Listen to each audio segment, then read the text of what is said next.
Hello friends, कैसे हैं आप सब। आज का जो टॉपिक है वो बहुत ही कॉमन देखने को मिल रहा है आजकल हर घर में। इसके पेशेंट बहुत ज़्यादा हो रहे हैं इंडिया में, तो हम इस वजह से डिस्कस कर रहे हैं कि हर आदमी इसके लिए अवेयर रहे। आज का जो टॉपिक है वो है एंजाइना पेक्टोरिस, जो कि हार्ट अटैक के पहले की स्टेज है। एंजाइना पेक्टोरिस का मतलब होता है कि एक certain degree chest pain patient feel करता है, डिज्निया फील करता है, सांस लेने में प्रॉब्लम होती है और वो आगे लीड करता है मायोकार्डियल इन्फेक्शन और हार्ट अटैक को। तो अगर एंजाइना पेक्टोरिस से ही हम हार्ट अटैक को प्रिवेंट कर सकेंगे तो ये हमारे लिए और कम्युनिटी के लिए बहुत ही बेटर चीज़ होगी।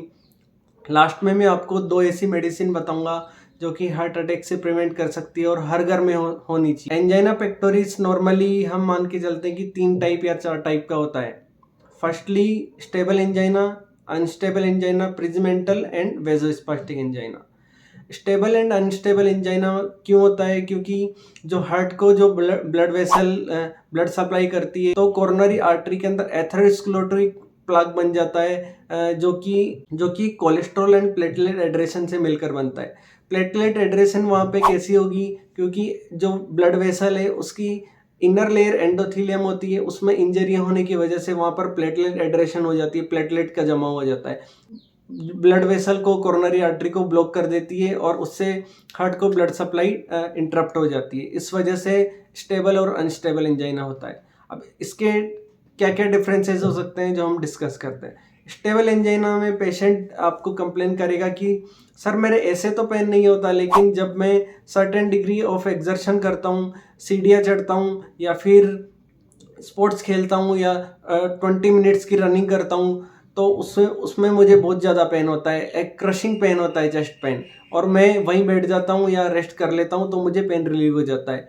अब इसमें अगर पेशेंट मेडिसिन लेगा तो वो पेन रिलीव कर लेगी, लेकिन उसके बाद भी पेशेंट एक डेंजरस कंडीशन में रहता है, तो उस टाइम पे पेशेंट को हॉस्पिटलाइज करना बहुत ही कंपलसरी है।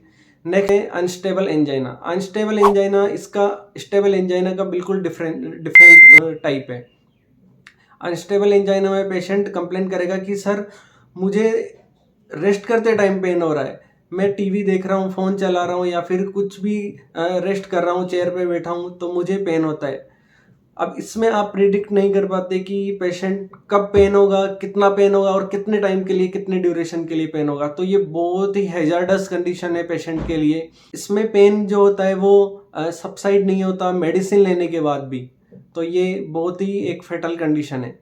नेक्स्ट हम डिस्कस करते हैं प्रिंजमेंटल या वेजोस्पास्टिक एंजाइना। जैसे कि नाम में ही है वेजोस्पास्टिक एंजाइना, जो ब्लड वेसल होती है कोरोनरी आर्टरी, उसमें स्पाज्म हो जाता है जिससे कि ब्लड सप्लाई इंटरप्ट हो जाती है हार्ट को और पेशेंट में लीड टू मायोकार्डियल इन्फेक्शन और हार्ट अटैक। जो हार्ट की लेयर होती है वो 3 लेयर होती है, पेरिकार्डियम, मायोकार्डियम एंड एंडोकार्डियम। इसके अंदर जो तीनों लेयर्स होती है वो अफेक्टेड होती है, जिसको हम ट्रांसम्यूरल इस्चेमिया बोलते हैं। ट्रांसम्यूरल इस्चेमिया का मतलब होता है कि तीनों लेयर के अंदर ब्लड सप्लाई इंटरप्ट हो गई और वो ब्लूइश डिस्कलरेशन होने लग गया।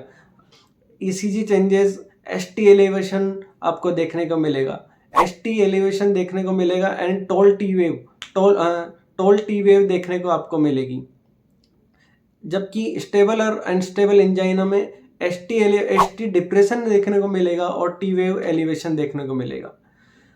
प्रिंजमेंटल और वेजोस्पास्टिक एंजाइना में हम कैल्शियम चैनल ब्लॉकर देते हैं पेशेंट को, जबकि इसके अंदर बीटा ब्लॉकर कॉन्ट्राइंडिकेटेड है। जैसा कि मैंने आपको बताया था कि लास्ट में मैं आपको 2 ऐसी मेडिसिन बताऊंगा जो हर घर में होनी चाहिए और बहुत ही चीप मेडिसिन है, बहुत ही सस्ती मेडिसिन आपको मिल जाएगी घर मेडिकल स्टोर्स पे, तो आपको ये रखनी चाहिए। इसलिए जो नाम है वो है एनटीजी। आप दे सकते हैं नाइट्रोग्लिसरीन, जो कि आपको सबलिंगुअली देना है, जीभ के नीचे देना है, जो कि आपकी कोरोनरी वेसल्स को डायलेट कर देगी और ब्लड वेसल जो आपका ब्लड का फ्लो है वो मेंटेन बना रहेगा। लेकिन ये हर 5 मिनट्स में देनी होती है, 15 मिनट तक। नेक्स्ट आती है आपकी एस्प्रिन। एस्प्रिन एक non steroidal anti inflammatory drug है, जो कि आप दे सकते हैं। वो पेशेंट को आप बोलिए कि इसको निगलना नहीं है, आप टीथ के नीचे रख के इसको चबाना है, तो उससे डिजोल्व जल्दी होगी। तो आप ऐसे पेशेंट की जान बचा सकते हैं। और ये वीडियो ज़्यादा से ज़्यादा लोगों तक पहुँचाएं और शेयर करें। Thank you very much.